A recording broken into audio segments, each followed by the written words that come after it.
Hi there, I'm Charlie Zisette, the Executive Director of the National Armaments Consortium with this week's Collaboration Conversation. Today I'm joined with Dan Roup, Head of Business Development at Carpenter Technology. Welcome, Dan. It's good to be here, Charlie. It's awesome. Dan's been a member for many years, and Carpenter Technology has been working with the government for over a century. More on that to follow.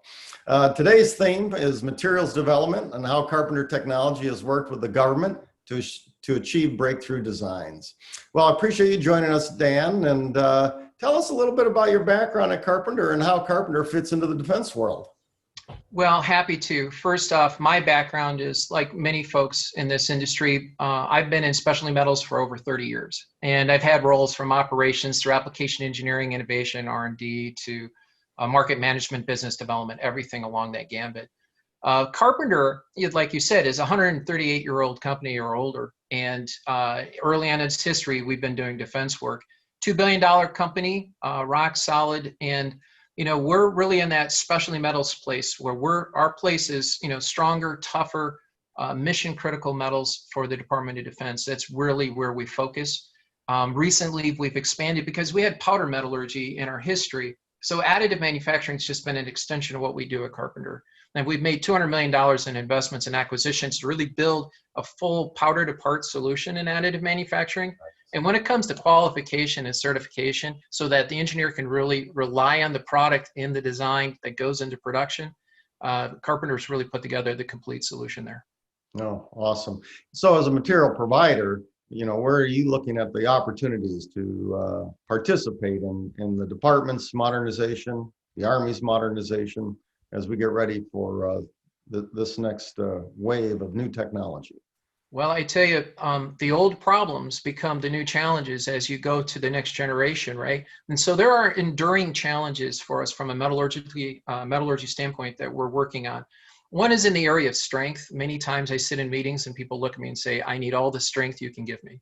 Well, that strength has to be in a holistic picture with enough toughness and elongation and other properties so that it's a robust solution, especially in aerospace. Where you have high aerodynamic loads and you really need mass efficiency. Strength is everything. In addition to that, we're being pulled on for additive manufacturing because additive opens up so many degrees of freedom that didn't exist in the prior generation of solutions. But getting that robustness of process, product, traceability, reliability in additive manufacturing is crucial. And it simplifies all of that to have everything from atomization to parts production under one roof. And we've really built state-of-the-art facilities in the US to do just that so that we can support the warfighter with a supply chain that's robust and reliable and local. I appreciate that. And we know there's some huge material challenges, whether it's in long-range precision fires or even hypersonics. Maybe you could address, say, hypersonics, and what are you doing there from a material technology point of view? Well, we're being pulled in many directions because there are a variety of needs throughout the system, depending on the type of system, right? So I've mentioned strength before. We've rolled out a product we call AirMet 360. That's the highest strength of our AirMet series of alloys that we've ever produced. And it's necessary for, I think, the really challenging high strength applications that we find in munitions and ordnance and missiles. In addition to that, sometimes we get pulled into the questions and applications where they want stainless capabilities and super high strength. So we've rolled out a new product called A21, which is a carburizable, nitridable stainless steel with really high strength and really the target hardness that folks need. Yeah, and then finally on the additive manufacturing front, there you're dealing with the whole thermal management, heat management, temperature. And so, quite frankly, what we needed there are things that are available to us in additive manufacturing. But it requires the tightest, powder management, the tightest understanding of the parameters for the printing. And if you don't have those things connected together, you really can't reliably get to a no-fail solution as complex as some of the components that we see in hypersonics. So we're in some cases, people are working with us just at a powder metallurgy level. In other places, people are asking us to do more. We're open, and our job is to get solutions to the warfighter. So whatever the partners need, we'll pull together and put it in front of them. Well, let's talk a little bit about innovation and the power of the network and the importance of collaboration and then participation. Can you give us any perspective on how Carpenter works with the government or with other NAC members? Well, yes. What we believe inside of Carpenter is we believe in kind of that open innovation architecture. We think it's about people, right? So people are competencies. And these competencies, we don't think about brick walls. We think about our competencies in people and mixing the right people in our organization and in other organizations to have, a world-class team. You know it when it's put together, when all the pieces fit. So David Graff, who is our CTO, really supports this collaboration approach. So we'll do anything as complex as a big partnership through, a DOTC contract and with help of the NAC, or something as simple as an in-kind partnership. Charlie, I've seen somebody walk in and say, "Can you give me material that does blank?"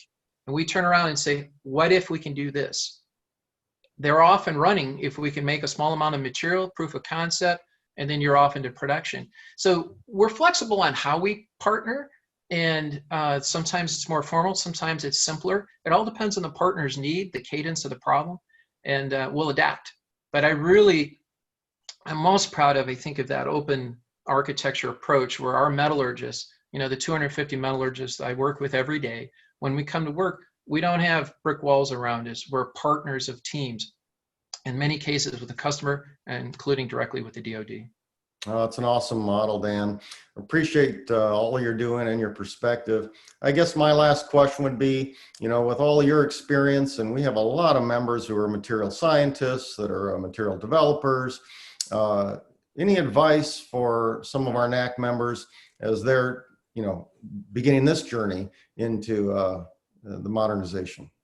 Yeah, I think, this concept of collaboration is really important, in the one that we just talked about previously. And so I would really reinforce among our partners that, our door is open and let's have conversations, because again, it's about people and the connections of people. As you know, Charlie, innovation happens in those critical few conversations where there's clear need connected to people with clear capability. And then something emerges out of that, right? And it's fun to be a part of those. To me, it's the most rewarding part of our career, because that's where, the creative snap occurs. That's where the Army now has a solution they didn't think was possible before. And at Carpenter, it's a very diverse, when you're in the material space, you cover a lot of different needs and problems. So we're working on solutions that are higher power density for, for electrical motors, solutions for higher powered mass efficient generators because of the soft mag alloys that we produce, higher strength, corrosion resistance.